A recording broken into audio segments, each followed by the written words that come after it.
Ya, kembali lagi di konten khusus Timnas ya. Ini konten terbaru dari gua belum pikirin namanya, mungkin nanti nanti pas gua buat judul mungkin baru-baru gua pikirin namanya. But di konten ini berbeda dengan seperti biasanya di So Jadi Pandit yang membahas sepak bola Eropa. Ini akan membahas khusus timnas nasional. Ya, timnas Indonesia baik futsal maupun sepak bola. Oke? Kali ini gue akan bahas tentang match kemarin, pembuka SEA Games 2021 harusnya, karena ditunda 2022 jadinya, di Vietnam, yaitu pertandingan antara Indonesia melawan timnas Vietnam, timnas tuan rumah di Vietnam.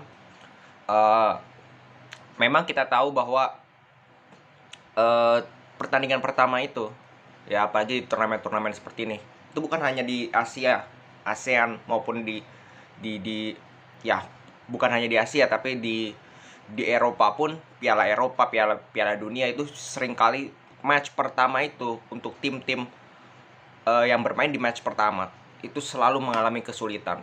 Terlebih sialnya adalah Indonesia harus bertemu langsung dengan timnas Vietnam, timnas tuan rumah. Kalau lu semua nonton juga, stadionnya Vietnam itu full house. Jadi benar-benar pressure yang dialami oleh timnas Indonesia ini sangat besar. Nah, timnas Indonesia ini kita tahu sendiri bahwa hanya ada 3 pemain senior dari starting lineup mereka, yaitu ada kalau nggak salah si Fakhrudin, Mark Lok, sama Irianto ya, ya Rahmat Irianto kalau nggak salah, atau Kambuaya, antara dua itulah. Sisanya adalah pemain-pemain muda, dan notabene adalah pemain-pemain muda yang berbeda pada saat Indonesia bermain di AFF kemarin. Contoh, kita lihat starting lineup. Kiper Adia Satrio, jelas bukan starting lineup di Piala AFF. Bek kanan Rio Fahmi, debutan. Bek tengah Rido dan siapa? Fakhrudin itu main di AFF. Bek kiri Firzandika, ya dia main di SEA Games 2019, tapi dia sudah berarti udah 3 tahun gak main di timnas. Jadi ya anggap aja ini pemain baru juga, perlu adaptasi juga, perlu chemistry juga, perlu adaptasi terhadap strategi dari Sintayong, dan kualitas match fitnessnya juga perlu diperbaiki lagi. Di lini tengah Mark Klok menjalani pertandingan pertama yang bersama dengan timnas. Kambuaya dan Irianto. Kambuaya Irianto ini memang sudah di plot sejak timnas bermain di AFF kemarin menjadi runner up. Di depan itu ada Egy. Oke, Egy. Irfan Jauhari ini juga debutan. Dan di kirinya ada Sadil yang sudah kemarin AFF juga nggak dipanggil gitu, karena nggak dibolehin oleh klubnya. Kali ini sudah bisa dipanggil. Butuh chemistry lagi kalau menurut gue, karena dari pemain-pemain yang gue sebutkan itu banyak juga, hampir setengahnya bahkan pemain-pemain yang tidak bermain bersama di Piala AFF. Walaupun di Piala AFF kemarin timnas ini sudah membawa pemain-pemain muda juga, tapi coach Sintayong ini juga melakukan rotasi, melakukan percobaan terhadap pemain-pemain yang tidak bermain di AFF. Dia memanggil pemain-pemain muda lainnya dengan harapan memunculkan bibit-bibit baru. Siapa tahu mereka bisa bermain dengan baik, dan jadi timnas Indonesia itu punya kedalaman squad yang baik lah, baik starting lineup maupun pemain pelapis.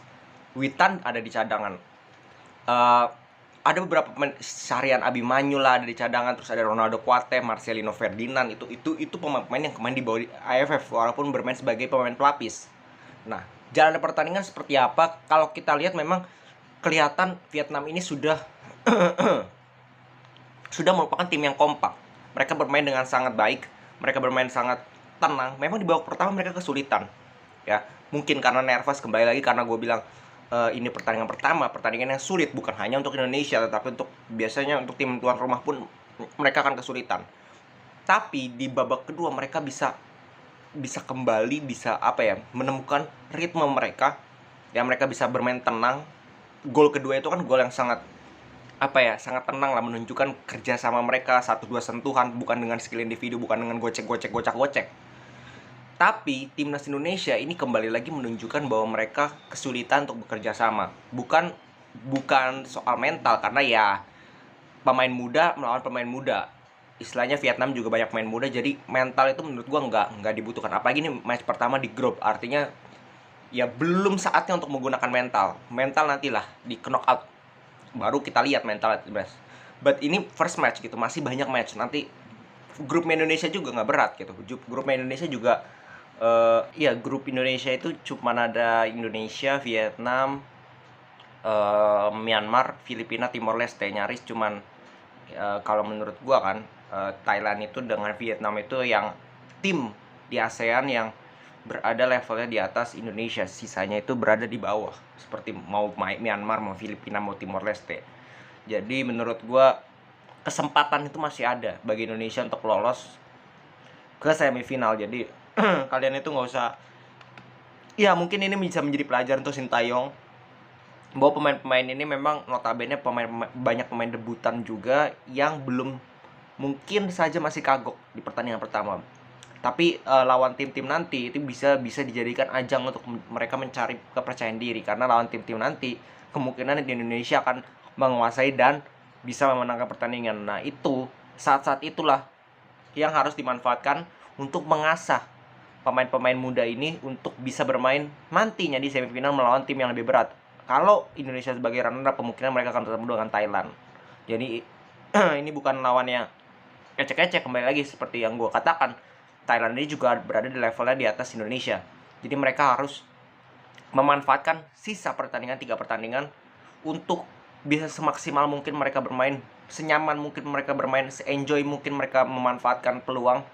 Dan ya kalau bisa menghilangkan kagoknya, menghilangkan nervousnya mungkin. Nah, itu yang menjadi PR, karena kalau kita lihat ya ini berbeda jujur aja dari AFF kemarin. Squadnya Irfan Jaya juga kalau nggak salah dicadangin, jadi ya mungkin Sintayong masih mencoba-coba pemain juga.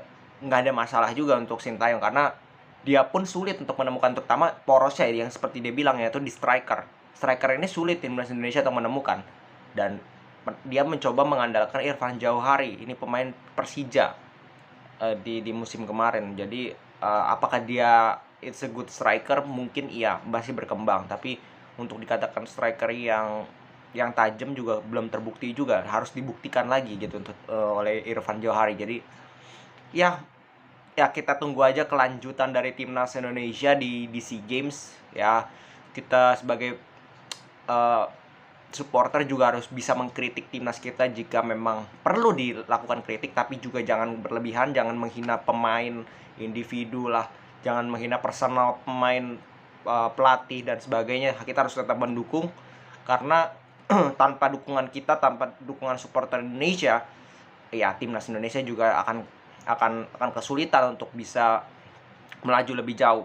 Dan dukungan itu sangat dibutuhkan, terutama di masa-masa sulit nanti di fase knockout. Knockout ya, semifinal, final. Kalau lolos itu akan jauh lebih dibutuhkan oleh timnas Indonesia. Jadi ya anggap aja ini sebagai ajang uji coba lah ya. Match pertama ini kita sapu bersih di sisa laga, baru abis itu kita buktikan di knockout bahwa kita bisa melawan tim yang berada di level atas daripada kita, yaitu Vietnam juga Thailand. Oke, segitu dulu konten dari gua mengenai timnas Indonesia dan juga timnas futsal. Kemungkinan ini akan menjadi khusus ya, berbeda dengan sok jadi pandit. Ini akan menjadi khusus untuk membahas timnas futsal dan timnas sepak bola Indonesia untuk ya pertandingan-pertandingan selanjutnya. Oke, segitu dulu dari gua. Salam sepak bola.